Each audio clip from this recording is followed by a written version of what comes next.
Hi, this is Deepak. So, how are you? Today is a beautiful day here in California, and you can see the sunshine streaming through the window onto me. It's a sunny day, but it's also a nice temperature, about 60s, late 60s, and early 70s, and I'm in my house in California. I do want to tell you that I'm preparing to go to Australia on Tuesday, and that I will be in touch from there as well. And before I start, I want to remind you of the Sages and Scientists Conference in California on September 9th through 11th at the Beverly Hills. And you can check out the details by going to chopra.com/sages. The URL is right there. Today I wanted to talk to you about what I call living in abundance consciousness, and through that the art of manifestation in the physical world. So let's start with some very basic things. If you think that physical reality and material reality are different than the mental world, then this, what I'm going to say, is not really going to work for you. But if you think that mind and matter, including your body and the physical universe, are actually two sides of the same coin. In other words, the physical body, the physical world, and what we call the mind, your thoughts, emotions, imagination, all of that. And if you realize that your physical reality, your physical body, and your mental world are complementarities of a deeper reality, then this video and what I say in this will work for you. Many scientists frequently object to my using scientific metaphors, and they get very nasty sometimes when I use these metaphors. But when I use these metaphors, it's only because they are metaphors. All science is a metaphor. All art is a metaphor. All perceptual reality is a metaphor. And what we experience is a metaphor of a deeper reality. So, with apologies to scientists who are frozen in the physicalist, materialistic worldview, let me now proceed, okay? A few principles to understand. What we call the physical world, even the physical body, as I've said before, is not made of stuff. It's not made of stuff, it's not made of things. The physical world, including our physical body, is ultimately made up of possibilities that exist in the deepest domain of all existence. When I say all existence, I mean all existence. The deepest domain of all existence, the ontological primitive, which we call being, is actually proliferating at all times with uncertainty and in the realm of infinite possibilities. In the great traditions of Vedanta, this realm of being or existence is often referred to as the unmanifest order of being. Unmanifest, no manifestation. And then from there bubbles up a sub-manifest order of being that we experience as what we call our mental world, thoughts and emotions and intentions and desires and memories and intuition and insight and imagination and self-reflection and ideation. This would then be the sub-manifest order of being. And then the third level is actually the manifest order of being, which is experiences that we call perceptions, which are sounds and sights and tastes and smells and forms and colors and textures. So once again, the unmanifest order of being, which is proliferating in uncertainty and also infinite possibilities. The sub-manifest order of being, which is the realm of thoughts and feelings and images and imagination and creativity and insight and intention and intuition and reflection. And then the manifest order of being, which is the experience through our sense perceptions of sound, sights, colors, forms, textures, taste, and smell. So at no point in this continuum there are separate things. They're all a continuum of what we call consciousness. Okay, so the unmanifest order of being is pure consciousness. The sub-manifest order of being is the subtle realms of mind, and the manifest order of being is the physical body and the physical universe, not as things, but as experiences that we call sound, touch, sight, taste, smell, texture. It's all one thing. It's all one continuum.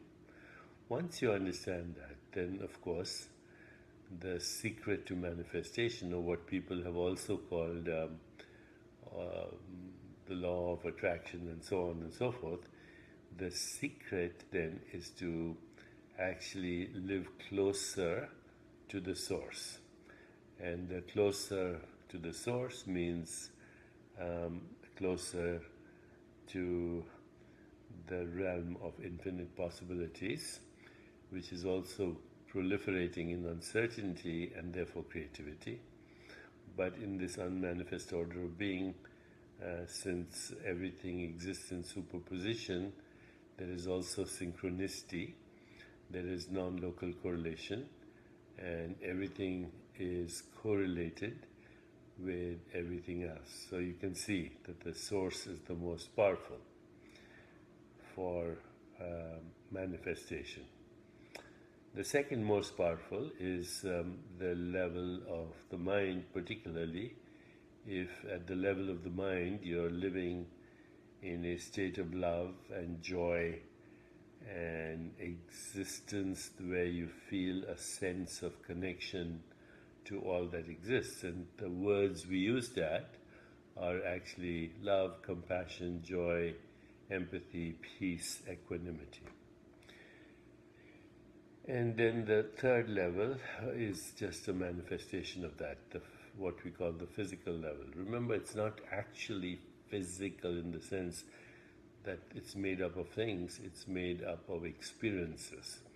And the experiences are sound, texture, taste, smell, form, color. They're all different levels of being, but the second level could be called feeling, and third level could be called thinking, and the fourth level could be called perceiving. If you're comfortable with that, then the secret, of course, is number one, live close to the source, which is the field of all possibilities. In other words, live in possibility and surrender to the wisdom of uncertainty.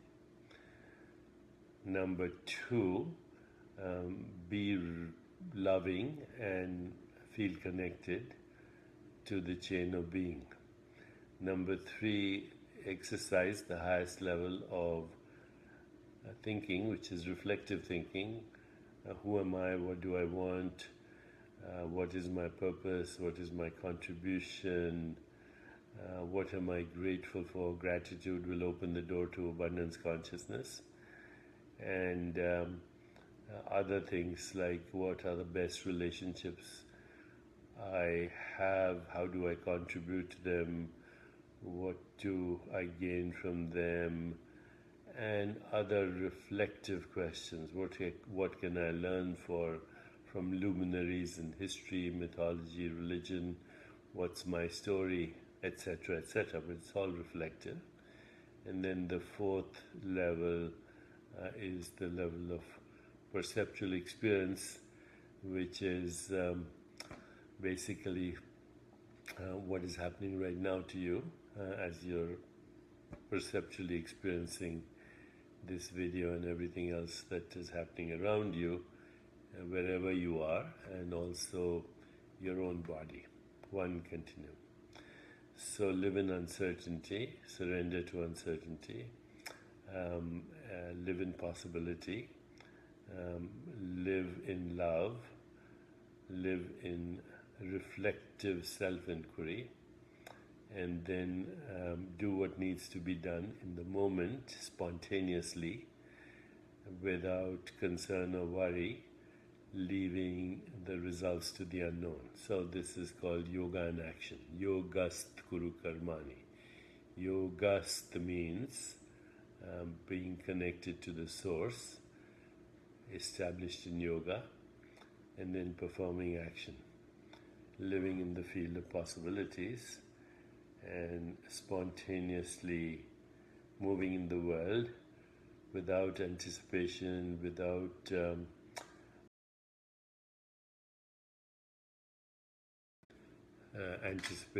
without resistance, without the strain of memory. That means without regrets, and just this moment as it is, the spontaneity of effortless being in action. If that is clear, then those are the secrets to manifestation.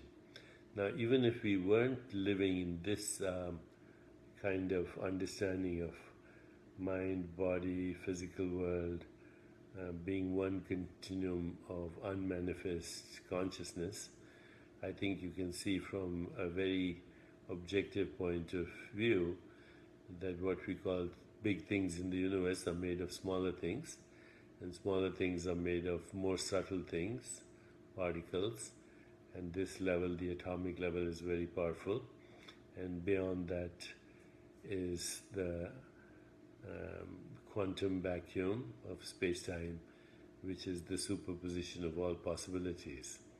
But that worldview is a little misleading because it actually says there's something there outside. There is no outside, there's no inside.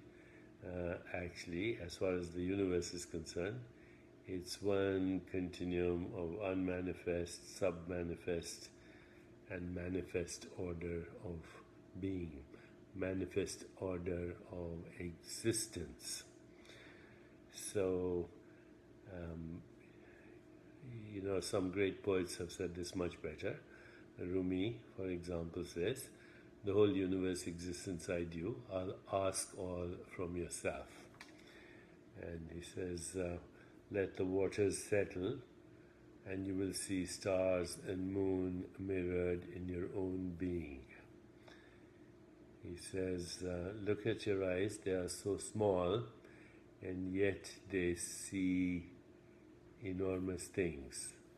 There is seeing, there is hearing, there is texture, which comes from the experience of touching, and there is tasting and smelling, and there's color and form, and all this is you. So right now, as you look at me, as you look at that beautiful Indian painting behind me by a great Indian artist, as you look at my t-shirt, all this is being experienced within you at the same time as your body and your mind are being experienced within you. And that within you is not your mind, but where the mind is being experienced. That within you is not your body, but where the body is being experienced. That within you is not the universe, but where the universe is being experienced. In the Bhagavad Gita, there's an expression that Lord Krishna uses when he talks to Arjuna. He says, I am the field and I am the knower of the field. So the field is the field of consciousness. And even though he's using the word field, that might give you a visual impression of something extending across space and time. It's not. It's formless, and therefore formless. It is not in space-time. Even in space-time, our experiences within the field. Kshetra is the word in Sanskrit for field, and then Kshetragya is the knower of the field. In Sanskrit, he also says, Prakritim swam vashtabhai vishrajami puna puna. Prakritim swam vashtabhai vishrajami puna puna. Curving back within myself, I create again and again. I curve within myself, and I create the mind, I create the body, I create the universe, all as experience. Okay, so live with only 4 intentions, and you might find the secret to everything. The first intention that I live with every day is joyful, energetic body. And for this, good sleep, meditation, movement, yoga, pranayam, healthy emotions, and good nutrition. The second intention that I live with every day, loving, compassionate heart. This creates connectivity to everything, all life. The third intention that I live with is reflective, alert mind, the realm of creativity, intuition, intention, insight. And the fourth intention that I live with every day is lightness of being. No resistance, no regrets, no anticipation, just this moment as it is. And with those 4 intentions, actually you're all set. Wealth is not the symbol of wealth alone, which is money, which is how we trade values. Real wealth is abundance consciousness, which means being connected to the source, being connected to the source field, kshetragya, and knowing that you are connected to that source field, being the knower of the field as well. Okay, so that is it. Now, I thought today, because the Wi-Fi is working well, I can give you a little glimpse of where I am. So I'm sitting in my living room. What you see behind me is a beautiful painting by a great Indian artist, and there are other paintings here as well, which I can show you. So this is the painting actually that was behind me all the while, and it's by a great Indian artist. And then here you'll see some paintings from a Dutch artist of the Renaissance. Another painting by a Dutch artist. Here's a picture of my kids and my grandson. Picture in the White House. A picture with George Harrison in Hawaii. a picture of my mother, okay, a picture of my family, actually with George Harrison in Hawaii, and that's a helicopter behind him, and that's his wife Olivia, and that little kid on my right is the son of George Harrison, Danny. Okay, so I think I've given you a bit of a tour, and here's a little bit more, and there out of the window is the ocean, all ocean. And remember, all of this exists in being. All of this exists in being. Okay, goodbye, God bless, and